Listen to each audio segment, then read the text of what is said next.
Well, if you can introduce yourself. Well, my name is Frank Calafiura. Okay. And I'm a professional guitar player and guitar teacher. Oh, wow, okay. And an avid collector of vintage guitars, mandolins, ukuleles, basses, amplifiers. And there is quite a collection here, isn't there? We have everything from old vintage Gibsons to plastic flamencos to Martin ukuleles, Kamaka, and also Nunez, which was the founder of the ukulele. This one is from the turn of the century. So how old is that one? This one is about 1910.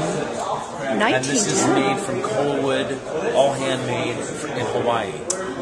So how much is that worth? This one's about $1,000. $1,000? Okay. Okay. Is that the oldest one on the table? I believe it is the oldest one on the table. Yes. Okay. And most of them are for the teens, the 20s, the 30s, 40s, and 50s. Okay. Here is an example of a 1950s Martin Style 1 uke. And these just happen to be in amazingly clean condition. Virtually unplayed. Yeah. Really nice sounding instruments. Oh, wow. Yeah. That sounds beautiful.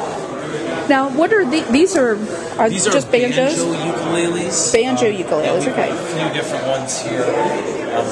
Again, all from the 20s and 30s. Okay. This is a Gibson. This is a Lexor, and then we have some other assorted ones.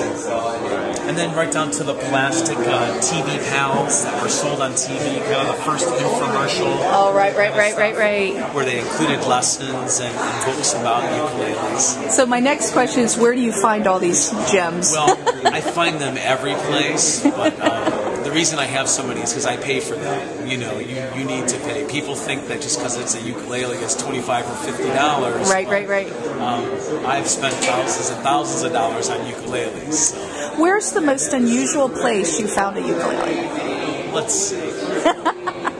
I would say antique shops. An antique shop? Okay. Where there was lots of Hawaiian stuff in there. Okay. And at the time, I really wasn't even looking for that. But that was probably one of the most... So it wasn't anything like a garage sale where somebody sold it for 25 cents and had no idea? No. Unfortunately, there's a lot of stories about that. That's right. But you haven't hit it yet. I found a few things. There you go.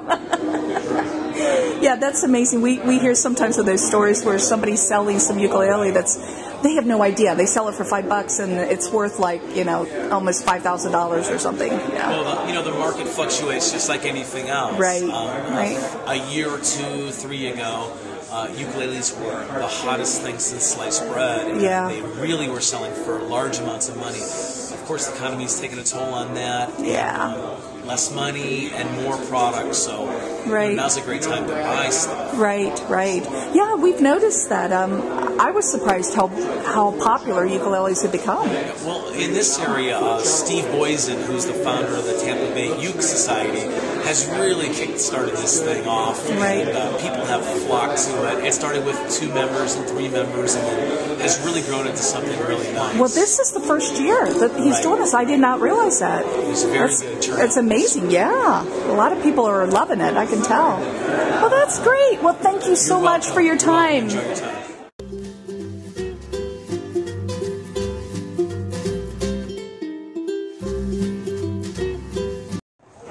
Okay, and I'm here with Donna, and if you could say your last name. LoPrinzi. LoPrinzi, okay. And how long have you been making these now? The ukuleles we've been pretty much doing very steadily about for the last 10 years. Last 10 years? Wow. How did you get started with it? Was it your father who started it, or you? Yeah, well, my father originally was into, guitar maker. He's been, well over 50 years building instruments. And how we started is Herb Odo's manager came and asked if we would build a ukulele for him. He had tried other ones. Who was it that asked to build a ukulele? Herb Odo, Herb manager. Okay, Herb Odo. Okay. Yeah, and he's like a ukulele virtuoso. He's got about 60 albums out. Okay. He's probably somebody I should know, but I don't. Probably. He's one of the older. You got all these newer ones coming up. Right. Like Jake and those. Right. But that's how we started. We made him one, and he liked it. And next thing you know, he did a lot of touring stuff in Japan and stuff. So everybody wanted one because her voter was playing. Right. So that's basically how it started. Okay, that's interesting. Yeah, because I was going to say word of mouth is always a great way to go. That's pretty much what it was. Right. Word of mouth. Oh my God. Yeah. So you make, it looks like you make all sorts of different, like sopranos, concert. We start from the, we call it a bambino, which is like a sopranino, all the way up to baritone. Where's the baritone? I don't have a baritone. Oh, the baritone's not here. Okay, okay. The biggest one here today is tenors. Okay, there's the tenor. Oh, that's awesome.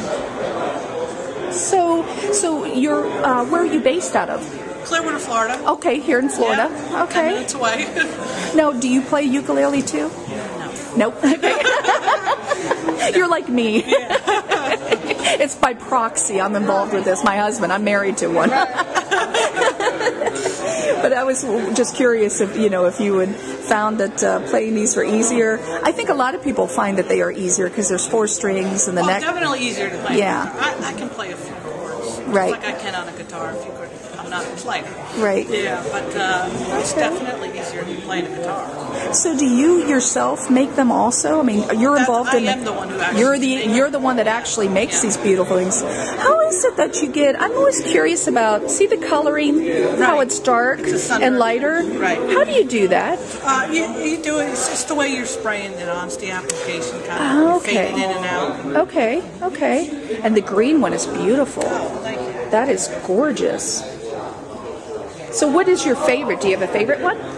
I'm partial to cherry. Cherry? I like this as a cherry. Okay. Yeah, and I just like the sound of cherry. Oh, This is like a curly cherry. Okay. It looks nice, but I like the sound of it. Yeah, that is beautiful. Well, that's awesome. Okay, well, I have your card, and what we're going to do is I'm going to try to put all of this together and then send it to everybody. Okay, great. So is there anything you'd like to say to anybody new to the hobby? Or Well, stick with it. Stick with it so you can sell more. That's right. That's right. Well, that's great. Well, thank you very much.